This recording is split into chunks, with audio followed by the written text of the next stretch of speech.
আস্তে আস্তে এমন এক হালাত হবে, আমি আল্লাহর বাইরে তুই নাই, ডানেও আমি, বামেও আমি, সামনেও আমি, পেছনে আমি। বান্দা তুই যেখানে আসো, ওয়াহুয়া মাআকুম আইনামা কুনতুম, বান্দা তুই আমাকে ছাড়া কই? ওরে আমারে ফাঁকি দিয়ে কোথাও যেতে পারবি না। ও ব্যবসায়ী বাবা, তোমারে আমার মাওলা বড় বানাইছেন। এক সময় হাঁটতে পারো নাই, কথা বলতে পারো নাই, এখন তুমি টাকার মালিক, বাড়ির মালিক, গাড়ির মালিক। এখন তোমার জবানে কত আওয়াজ, কাউকে ধমক দাও। আমার মাওলা যদি জবান বন্ধ করে, কোনো ক্ষমতা নাই জবান খোলার। এরে বান্দা, দুনিয়ার সব পেয়েছো, ওই আমার আল্লাহকে পাইছুনি, চিন্তা করো রে বাবা। টাকা পাইলা, বাড়ি পাইলা, গাড়ি পাইলা, ছেলে মেয়ে সব পেয়েছো, স্ত্রী পেয়েছো, সম্মানের চেয়ার পেয়েছো, সব তোমার রেডি।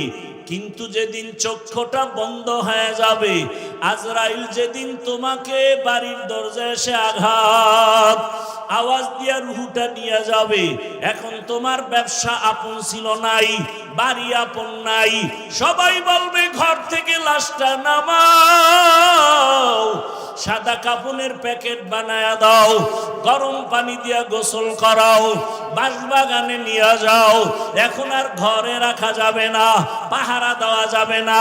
ব্যবসা প্রতিষ্ঠান তোমার থেকে আলাদা, সন্তান আলাদা, স্ত্রী আলাদা, পরিবার আলাদা। এখন তোমার আপন বন্ধু তোমার পাশে নাই। আল্লাহ কয়, এখন তুই একা, এখন তুই কোথায় যাইতেছো চিন্তা কর। এমন একটা অন্ধকার কবরের ঘর, ডানেও মাটি, বামেও মাটি, সামনে মাটি, উপরেও মাটি, বিছানাও নাই, বালিশ নাই। দুনিয়াতে বালিশ ছাড়া ঘুমাইতে পারো না, তোষক ছাড়া ঘুমাইতে পারো না, ফ্যানের বাতাস ছাড়া ঘুমাইতে পারো না।